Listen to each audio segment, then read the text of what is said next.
Olá, meus amores, tudo bom com vocês?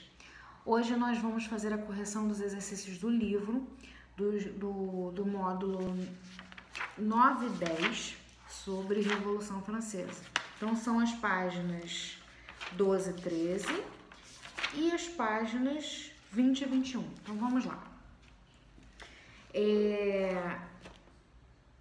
O capítulo 9, passei para vocês exercícios conceituais do 1 ao 5. Então, vamos lá, página 12. Na Assembleia Nacional Constituinte, foram tomadas importantes medidas contra os privilégios feudais. Que medidas foram essas? Então, é basicamente o fim da isenção de impostos para a nobreza e para o clero, né? Aquela questão do terceiro estado que tomava conta de tudo, que custeava tudo, agora acabou isso. Primeiro e segundo estado também vão pagar impostos. Além disso, tem o filme do fim do regime de servidão, que ainda é resquício daquela característica de feudalismo, onde o camponês era servo, né, do senhor feudal. Isso vai acabar também. E alguns impostos que eram obrigatórios para os camponeses também vai acabar. Então, esses são alguns dos privilégios feudais que acabam com a Revolução Francesa. Questão 2. Apresente de que forma a burguesia conseguiu enfraquecer a aristocracia, com o fim desses privilégios feudais e também com a separação entre igreja e Estado. Estado é uma coisa, igreja é outra, um não se mete no outro. Então, é basicamente isso. 3. Examine as repercussões políticas e sociais da Declaração dos Direitos do Homem e do Cidadão no mundo ocidental. Então, assim, essa declaração, ela surge no início da Revolução Francesa e ela vai trazer muitos elementos iluministas e qual é o impacto disso para a sociedade do mundo naquele momento. Vai influenciar muitas nações, nações e futuras nações a basear as suas ideias também nas ideias contidas nessa declaração. E é uma declaração que vem trazer esses princípios iluministas de liberdade, de igualdade, de cidadania. Então, são essas as influências para o mundo. 4. Qual era o principal lema da Revolução Francesa? Liberdade, igualdade e fraternidade. Então, ser livre para você fazer o que você quiser sem o controle do governo, do Estado, ser igual. E aí essa igualdade é uma igualdade jurídica, né, perante a lei, não foi uma igualdade cidadã no seu princípio máximo. Por que eu falo isso? Porque ninguém se falou sobre a escravidão continua acontecendo, ninguém tocou nesse assunto. Então é uma igualdade dentro da lei, não no campo dos cidadãos, da sociedade. E fraternidade é uma forma de você conviver com as pessoas de uma forma mais fraterna, mas em comunhão. E 5, apresente uma justificativa para a reação das potências europeias contra a Revolução Francesa. Medo. As outras potências que a todo instante tentaram contra revoluções, contra golpes para acabar com a Revolução Francesa, tinha medo que essas ideias entrassem nas suas nações e que o povo pegasse em armas e lutasse contra o governo. Então, era basicamente medo de acontecer a mesma coisa nas suas nações. Contextualizados. Não são todos que a gente vai fazer, então vamos lá. Número 6. Tem um textinho aí, pode-se afirmar com relação à Constituição de 1791 que, bora lá, letra A, estabeleceu de acordo com as ideias de Rousseau a separação dos poderes executivo, legislativo e judiciário. Até teve a separação desses poderes, mas não é a ideia de Rousseau, é de Montesquieu. Então tá errado aí, tem uma pegadinha.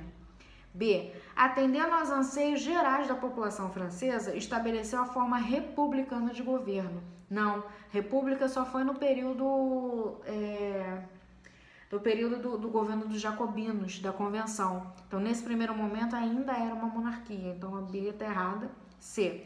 Acatando o desejo da maioria do povo, acabando com as antigas ordens sociais e os privilégios, com a proclamação de uma igualdade civil. Tá certa, né? Mas ainda assim é uma igualdade civil, não na sua completude, assim, não totalmente, mas é a letra C. D. De acordo com os princípios de liberdade, igualdade e fraternidade, estabeleceu a abolição da escravidão nas colônias Isso só vai acontecer no governo jacobino, mas depois vai acabar quando os girondinos voltarem ao poder. Então, não dá para ser AD. Em consonância com os preceitos democráticos, estabelecia o sufrágio universal para os cidadãos franceses. O que significa sufrágio universal? Direito de votar. Então, sufrágio é o direito de votar. Se é universal, é o direito de todos os cidadãos franceses de votar. Quando eu falo todos, incluo homens e mulheres. Nesse caso, não foi homens e mulheres, nem se falou na questão das mulheres. No caso da Revolução Francesa, foi o sufrágio masculino. Não tem mais a questão da renda, de você precisar ter uma certa quantidade de dinheiro para poder votar. Qualquer um pode votar, desde que seja homem. Mulheres não são consideradas nesse momento, tá bom, gente? Então, é isso que tá errado na E. Então, número 6, letra C. 7 não era para fazer, vamos para 8. Tem um texto aí. Tananã, na visão. Deixa eu ler esse texto aqui. Felizmente, a Revolução Francesa ainda está viva, pois a liberdade, a igualdade e a fraternidade, os valores da razão e do iluminismo, os valores que construíram a civilização moderna, são mais necessários do que nunca, na medida em que o irracionalismo, a religião fundamentalista, aí ele está falando daquela que já é mais exagerada, mais extremista, o obscurantismo e a barbárie estão, mais uma vez, avançando sobre nós. É, portanto, uma boa coisa que no ano de seu bicentenário, 1989, esse texto aqui é desse período, 1989, era o bicentenário da Revolução Francesa, tenhamos a ocasião de pensar novamente sobre os acontecimentos históricos que há dois séculos transformaram o mundo para melhor. E aí esse é o texto de um historiador inglês chamado Éric Robespierre, e na visão do autor do texto, um dos mais conceituados historiadores do nosso tempo, a Revolução Francesa ainda está viva. Acerca da afirmação de Hobsbawm e dos acontecimentos que permeiam o cotidiano atual, é correto afirmar que, então bora lá, é possível estabelecer relações de semelhança entre os atores sociais que protagonizaram a Revolução Burguesa em questão e os embates que ainda permanecem presentes em nossa sociedade? É isso mesmo, letra A. B. A presença de sinais de conflito, tais como o irracionalismo e o obscurantismo citados pelo historiador, comprova a total ineficácia do processo revolucionário empreendido em 1789. Então ele falou que a Revolução Francesa não deu certo, não foi eficaz? Não, claro que não.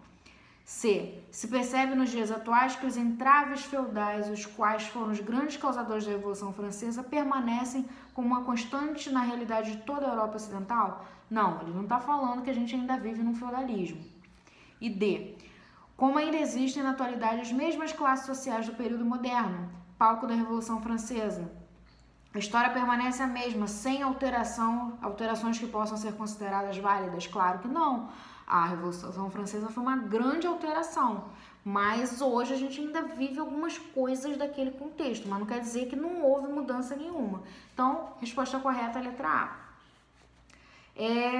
9 não era para fazer, vamos para 10, tem um texto aí, não vou ler. Considerando o texto anterior, acerca da independência dos Estados Unidos e a Revolução Francesa, qual é a opção correta? Tem uma comparação entre esses dois. A independência dos Estados Unidos e a Revolução Francesa integravam o mesmo contexto histórico, mas se baseavam em princípios e ideais opostos. Não, os dois se baseavam nas ideias iluministas. B. O processo revolucionário francês identificou-se como o movimento de independência norte-americana no apoio ao absolutismo esclarecido. Absolutismo esclarecido tem coisas assim meio esquisitas aqui, não é a B. C.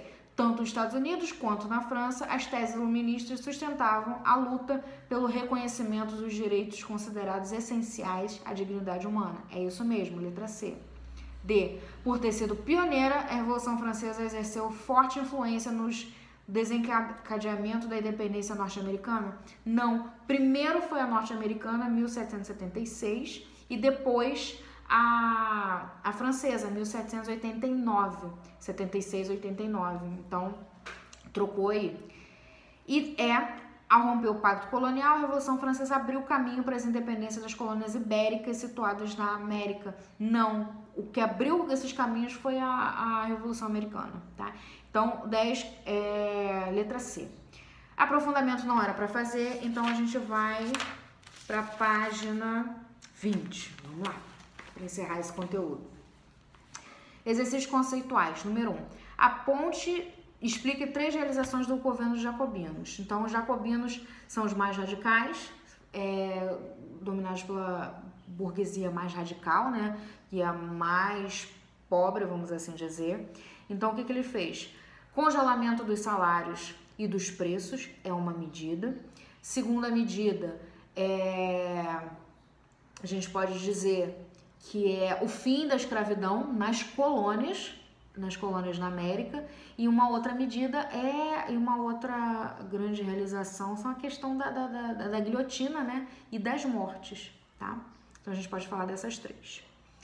2. O que foi a lei do máximo estabelecida por Robespierre durante a convenção? É a lei que congela os preços dos salários e dos produtos, tá bom? 3. Ó celeste guilhotina, abrevias rainhas e reis, por tua influência divina, reconquistamos nossos direitos. Identifique o acontecimento histórico ocorrido na Europa no final do século XVIII, ao qual esses versos se referem. Do que eu estou falando? Estou falando de Revolução Francesa, parte mais radical, onde tem as mortes pela guilhotina. 4. Por que o período do Diretório é caracterizado como um retrocesso revolucionário? Porque os jacobinos estavam no poder, então tem um avanço maior ainda na Revolução Francesa, e aí eles voltam os girondinos, e os girondinos acabaram com muitas das realizações dos jacobinos, por serem radicais, como por exemplo a lei do máximo, que previa o congelamento dos salários. Eles acabaram voltaram com a escravidão nas colônias americanas, coisas que os jacobinos tinham proibido. Então isso eles entendem como um certo retrocesso, um passo atrás, né, na Revolução. E 5. Descreva o período diretório. É o período onde os girondinos estão no poder e eles anulam muitas das medidas, as mais radicais, adotadas pelos jacobinos, e é o período em que Napoleão Bonaparte está no poder e começa a ter um grande destaque na história francesa. Bom, contextualizados, 6 não era para fazer, vamos para 7.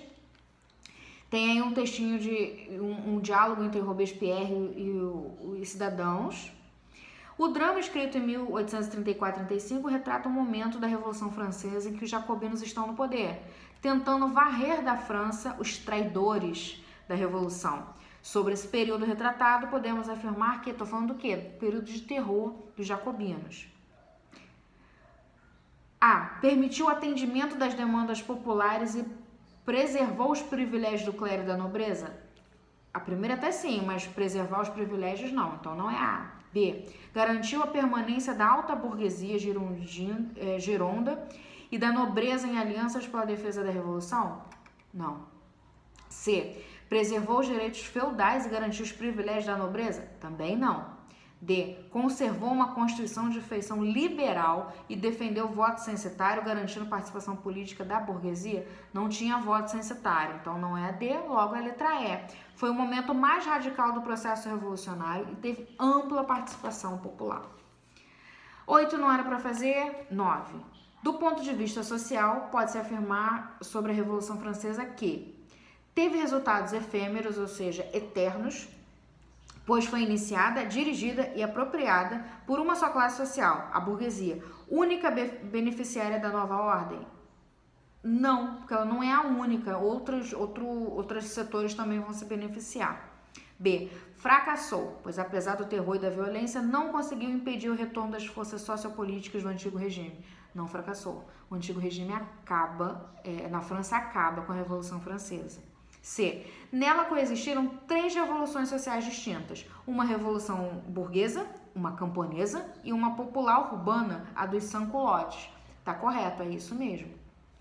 D. Foi um fracasso, apesar do sucesso político, pois ao garantir as pequenas propriedades para os camponeses, atrasou em mais de um século o progresso econômico da França, de jeito nenhum.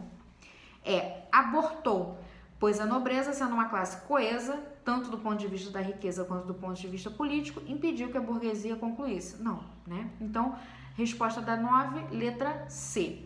10 não era para fazer, vamos para aprofundamento 11 e 12. Então, a gente tem um texto aí que é de Robespierre e ele diz: cidadãos, o homem nasceu para a felicidade e para a liberdade e em toda parte é escravo e infeliz. A sociedade tem, por fim, a conservação de seus direitos e a perfeição do seu poder, e por toda parte a sociedade o degrada e oprime. Chegou o tempo de chamá-la a seus verdadeiros destinos. Os progressos da razão humana prepararam essa grande revolução, e a vós especialmente é imposto o dever de acelerá-la. Para cumprir vossa missão, é necessário fazer precisamente o contrário do que existiu antes de vós. Então, Robespierre foi um dos principais líderes da corrente jacobina da Revolução Francesa. Ao discursar na Convenção acerca dos fundamentos que deveriam orientar a elaboração da primeira Constituição republicana na história do país, ele aplicou princípios iluministas para defender a construção de uma nova ordem política e social. 11. Aponte uma medida adotada pelos jacobinos no contexto da radicalização do processo revolucionário francês. Podemos falar de várias coisas: o uso da guilhotina, o fim da escravidão nas colônias, a lei do máximo. Explique um princípio iluminista presente no documento. A gente vê logo no início: o homem nasceu para a felicidade e para a liberdade. Direitos naturais de John Locke. Tá bom, pessoal? Então, esse é o nosso conteúdo. Eu espero que vocês tenham entendido o conteúdo, feito os exercícios, corrigido, para a gente poder dar prosseguimento ao nosso conteúdo. Vejo vocês na próxima aula. Beijo!